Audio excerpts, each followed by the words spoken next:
Hello friends, welcome to citrus silencers. இன்றைக்கி எங்கள் வீட்டில் வெள்ளை பூசணிக்காயில் ரொம்பவே சூப்பராக ஒரு ஹல்வா பண்ணியிருக்கோம் டெசர்ட்காக.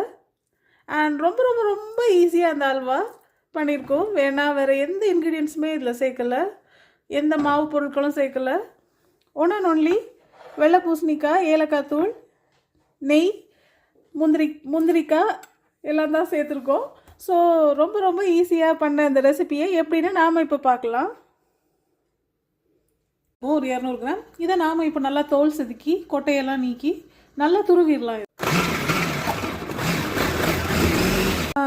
ஹல்வா செய்ய ஆரம்பிச்சிடலாம்.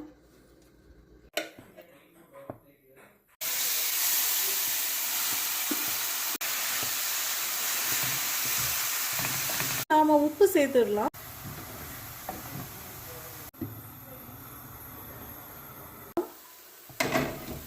இப்போ நம்ம காயோட கலர் எல்லாம் மாறி நல்லா வெந்துடுச்சுப்போம். கொஞ்சம் கேஷ்யூ நட்ஸை நல்லா உடச்சி வச்சுருக்கோம், அதையும் நாம் சேர்த்துடலாம்.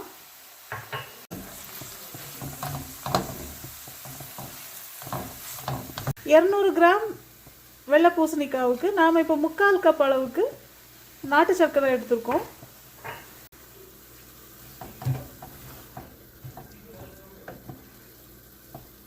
இப்போ நம்ம ஹல்வா ரெடி ஆகிட்டே இருக்கிறதுக்குள்ளாடி நாம் கொஞ்சமாக 1 டேபிள் ஸ்பூன் கீ ஆட் பண்ணி தனியாக கொஞ்சமாக கேஷ்யூ நட்ஸை ரோஸ்ட் பண்ணிக்கலாம். ரைசன்ஸ் ஆட் பண்ணிக்கலாம். இப்போ நம்ம ஹல்வா நல்லா திரண்டு வர டைமில் 1 டீஸ்பூன் ஏலக்காய் தூள் சேர்த்துடலாம்.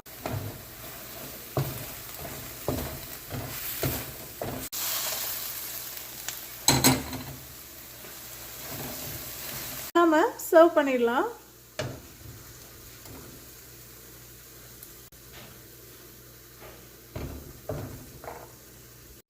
அவ்வளோதான் ஃப்ரெண்ட்ஸ், நம்மளோட வெள்ளை பூசணிக்காய் அல்வா அட்டகாசமாக சர்வ் பண்ணியாச்சு. இப்போ இதை நாம் என்ஜாய் பண்ண வேண்டியதான்.